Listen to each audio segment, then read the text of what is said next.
What's up, guys? We bring you the latest in the world of sports. The name is Mikey Reyes.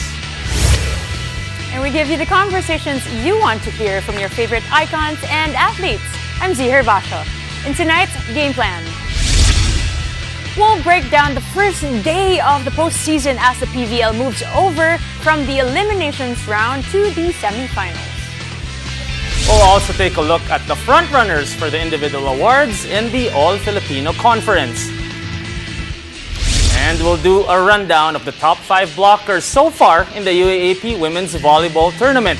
Buckle up, sports fans. Let's get in the game.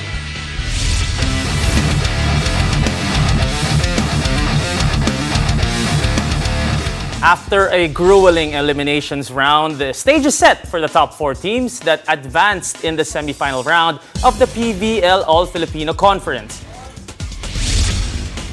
After a win against Chocomucho, PLDT made it to the 3rd spot, which puts them up against Petrogas. Meanwhile, Creamline will face F2 Logistics in the first game of the postseason. And joining us to talk about these exciting matchups is PVL analyst Ayel Estranero. I am personally a fan, by the way, kasi kabatch ko eh. Kabatch ko. Schoolmates. But thank you for being here, Ayel. And thank you for having obviously, you are updated with everything that is going on. Quickly lang, what are you expecting from these two matchups na sobrang dikitan in their previous go-around dun sa elimination round? The reason why these two matchups is gonna be great as it is because it's 4 teams actually, F2 and Creamline. They played in the elimination round. They had 5 sets, yes. And it was 16-14 in the 5th set. So the game could have gone either way. The same story with PLDT and Petrogas, 5 sets in the elimination round, and the score in the 5th set was 13-15. Don't remind me, Yel. So again, it's so hard to say who will get the win. And definitely, it is 4 teams knowing how to play the opponent, given the fact that it was 5 sets in the elimination. But now that they have more data of the opponent, let's be more scientific here. They know more about the tendencies of the attackers, the playmaking of the setter.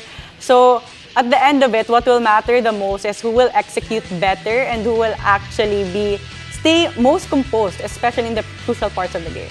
All right, I mean, looking back at the previous matchups in the elimination round, F2 Creamline, everybody said it felt like a Ateneo LaSalle thing in the pro level. But right now, a huge missing piece for the F2 Logistics is Myla Pablo. How do you think that would affect? And so far, we've seen a couple of players step up into her shoes now. So ano masasabi mo? What do you think the fans will expect from F2 Logistics tomorrow? Definitely without Myla Pablo, that would be a big missing piece in terms of scoring production because she was one of the best scorers or might have been the top scorer of F2 Logistics in that game against Creamline. So in terms of score production, again, let's go into numbers. Malaki talaga yung contribution ni Myla Pablo. But again, F2 is known to have a deep bench. But again, they're playing against Creamline that's very dominant in terms of attacking. They're number 1 in spiking, they're number 1 in serving. That's why you need everyone to work well in terms of the defense on the side of the F2 Logistics. I want to stay with this matchup right here. Alam natin, Creamline is Creamline like what you said, but their only loss was against F2. Is there a psychological effect, kumbaga, tayo pinakamalakas supposedly, pero ito lang ang tumalo sa atin. And is there kumbaga may kumpiyansa ba coming in? Definitely. Now, F2 being the only team that beat a dominating team like Creamline, they will surely come in that game having that confidence, knowing that they can snatch that game away from Creamline again. But again, it's semifinals. It's a higher level of competition. Again, they know how to play each other. And again, it was a 5-set game, 16-14, so it can go either way. I mean, looking at F2 Logistics, they are one of the best, if not the best team in terms of floor defense, headed by Don Macandili. And their main guy naman on the side of Creamline is Gia. As you mentioned, talagang na-trigger niya ang kanyang mga attackers. And but let's move on to the other matchup, Petrogas and PLDT. all women in red, again, face-to-face, previously a 5-setter match. This time, how do you think the dynamics will change, especially it's the semifinals? No, it's gonna be very different because it's two different systems as well. Petrogas, they really plays a low fast sets. On the side of PLDT, they're not as fast and as slow as Petrogas, but their system works for them.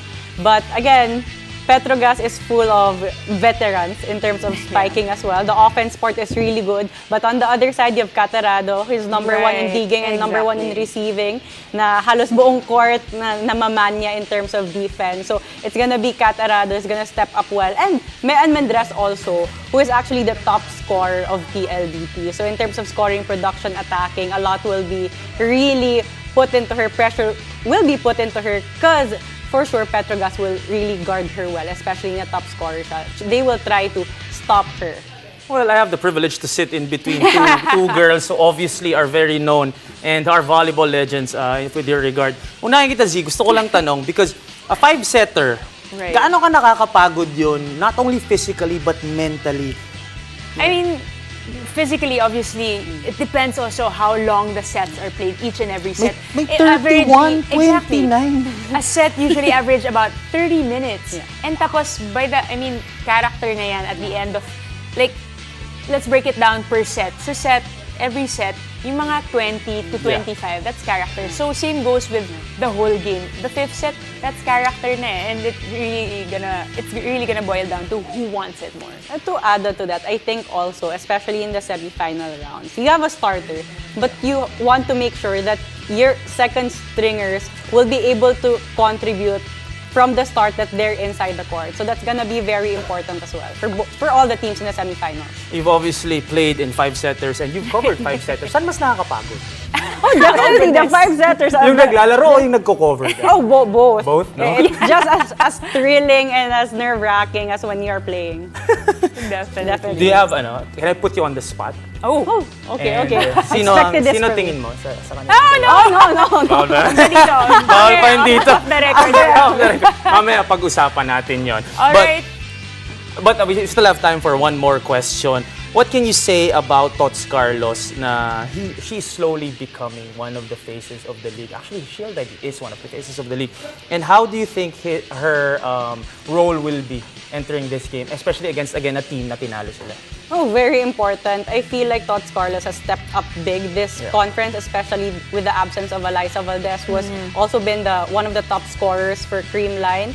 Now, she really embraced the role of being an outside hitter. She played opposite in the previous conferences. Now she's an outside hitter and she has really embraced that possession and she has been very efficient as well. All right, Ayel, don't go anywhere because we have a lot of volleyball stuff to talk about because after the break, we'll take a look at the current frontrunners for the individual awards in the All-Filipino Conference. Stay tuned, you're watching The Game.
watching the game.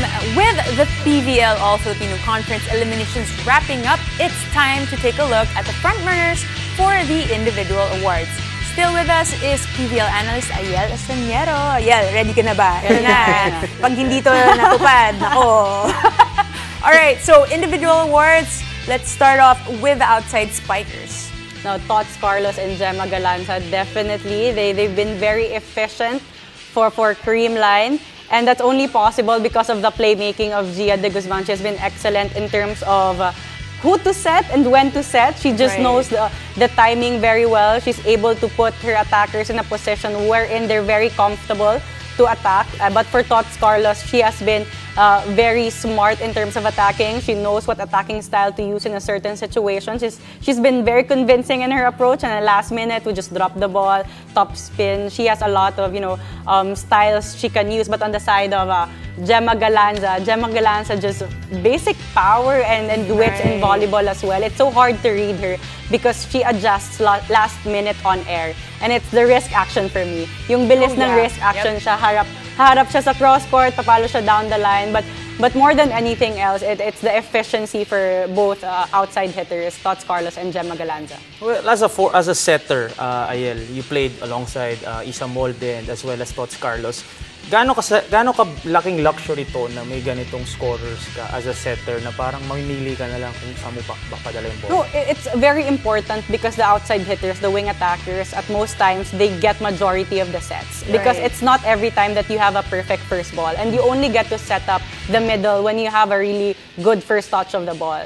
So whenever you don't have that good first touch, automatically the setters go to the wing attackers. And to have a high efficient outside hitters like Tots Carlos and Gemma Galanza, that's very much a luxury. And this is how strong this Creamline lineup is. Michelle Gumabao, also 40%, 40+% yung success rate niya with these spikes. And she's also part of the best spikers natin this conference. What can you say about Michelle? I personally know Michelle from outside the court, obviously. And how has she stayed consistent, even with everything that's going on outside of volleyball? I think that's a good question. Everyone's wondering how she stays very much fit, and at the same time, the intensity is still there from the college years. But I think it really has become her personality, and it works well for her.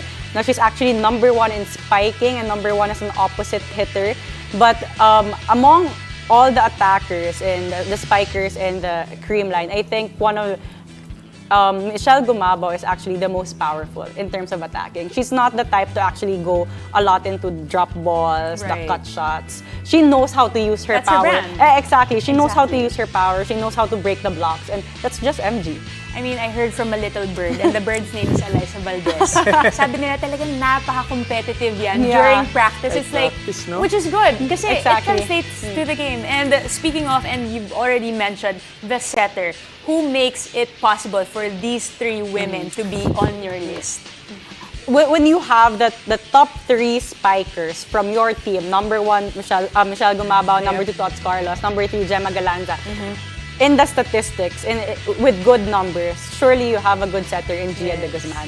We talked about this in the previous interviews. Gia de Guzman does not only allow her spikers to score, she allows them to shine because, again, she puts them in a comfortable position, always just one blocker in front of them. And imagine how much area and space they can choose, the angles they can go to.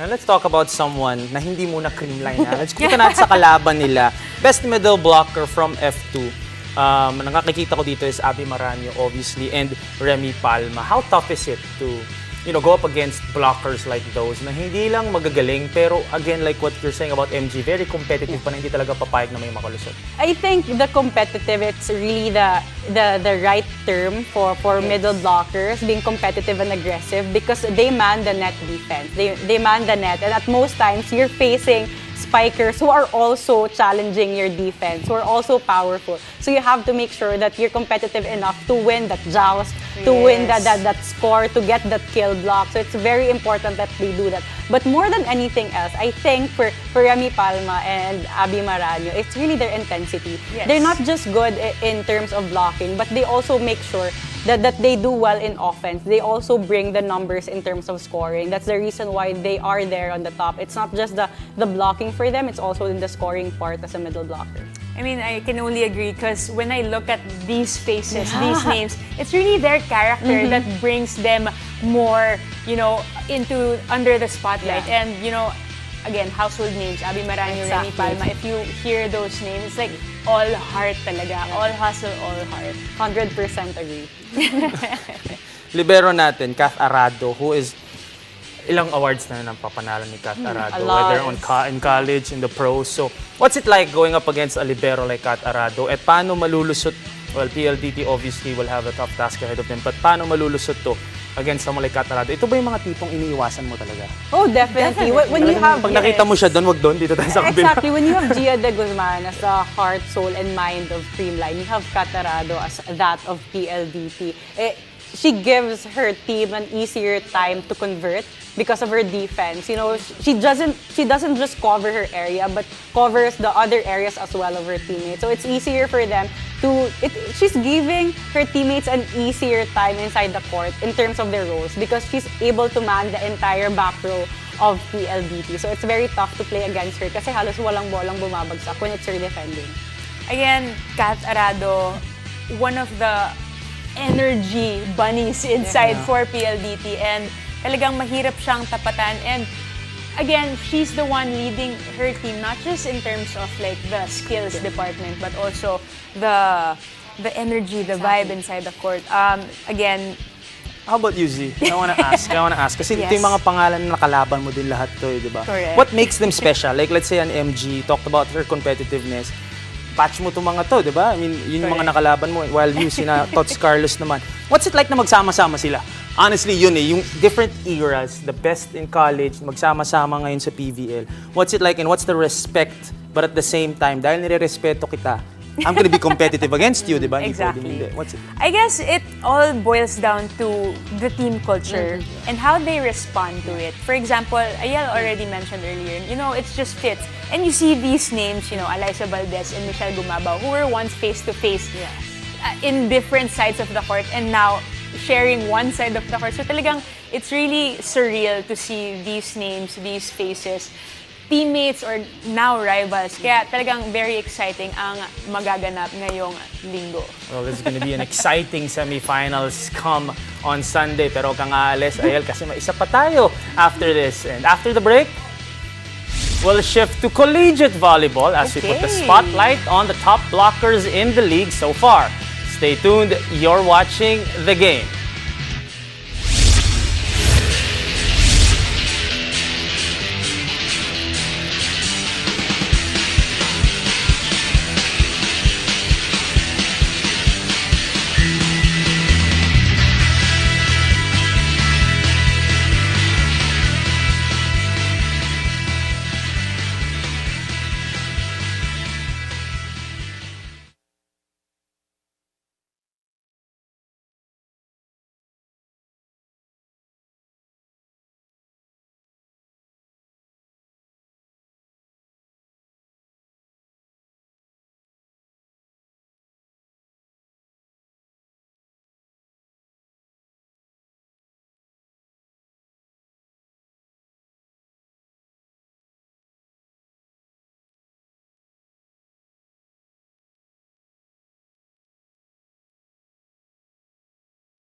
You're still watching the game. They are just in their collegiate careers, yet they are already proving to be solid as ever in the net. Let's talk about the top 5 blockers in the UAAP Season 85 Women's Volleyball Tournament. We still have with us volleyball analyst Ayel Estrañero. And disclaimer muna, this is not the official list from the UAAP. This is Ayel's list. That's very subjective to.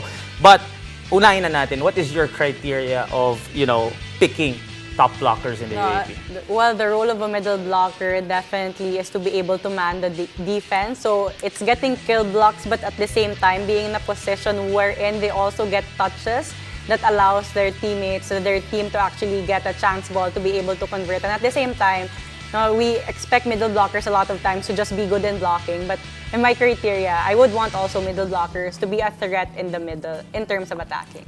That's right. And again, magra-wrap up pa lang ang first round. So, a lot of things can still happen. But so far, here are your 5 names. And let's start off home court muna tayo. Nina Itang of UP. Nina Itang, for me, her role is not just actually a middle blocker. She's the energy of the team. She's very intense. And I think that's what UP needs right now, that kind of intensity and that emotional leader inside the court. But Nina Itang also contributes a lot in blocking. Her timing is always perfect. She reads the setter, the offense of the opponent really well. And at the same time, she's also a threat in the middle. She converts a lot of points. She was actually the POG in their first win this season. Yeah, she had 20 points all in all, 12 attacks, 7 blocks, and 1 ace. You're a former Maroon. Who do you see in Nina Itang na parang feeling mo ito yung second coming nitong former player ng Maroons? I believe in terms of intensity, it's really Kathy Bersola. No one is as intense as Kathy Bersola. And she's not just good in blocking, she's also a threat in the offense part, and she has the height and the extension to be a good middle blocker. I love it. I love the shout out to Kathy Bersola. Okay, so let's go from Diliman to Taft. Let's talk about Thea Gagate. What have you seen from her that na-recognize mo siya dito? Thea Gagate has the biggest advantage because she has the height, which cannot be taught, and she has the skill that complements well with her height. So at most times when you're a middle blocker, you have to position yourself kung saan ka magbablock. Like, you position it in the net. But Thea Gagate, she has a lot of angles to cover. Exactly, because of her height, because of her extension, because of her long arm. So, kahit nakatayo siya in a certain position, she can cover different angles. And that's the biggest advantage not just for her as an individual player, but for her team, because she doesn't just cover a certain area of the net, but she covers also a certain area of the floor defense. And that's making the floor defense having an easier time in terms of defense. I wanted to ask, how has she grown over time? Because, medyo household name na rin tong Thea Gagate in terms of blocking, and especially from the school with the best blocking abilities in LaSalle. So far, what changes have you seen in Thea over time? Thea Gagate is not the typical middle blocker from LaSalle, right? You would see the swag. Thea Gagate is very simple. She's not like the other blockers from LaSalle. But I think that's what she's learning right now. Right. She's trying to own her own swag in playing, and she's very more confident in her offense. But in blocking, she's been excellent. But now her offense has been more a threat. More than ever. Parang na-imagine ko kasi yung LaSalle middle blockers dati swag. talagang in your face eh. Pag nasupalpal kita, I will let you know about it. Alright, so let's move on over to Adamson. Riza Cruz is part of your list. Obviously, they're off to a great start. They're number 2 right now. How big of a role does Riza Cruz have? Well, Adamson is second in blocking as a team, so definitely a big role there is played by Riza Cruz, who is number 4 now overall in the individual stats in blocking for the players.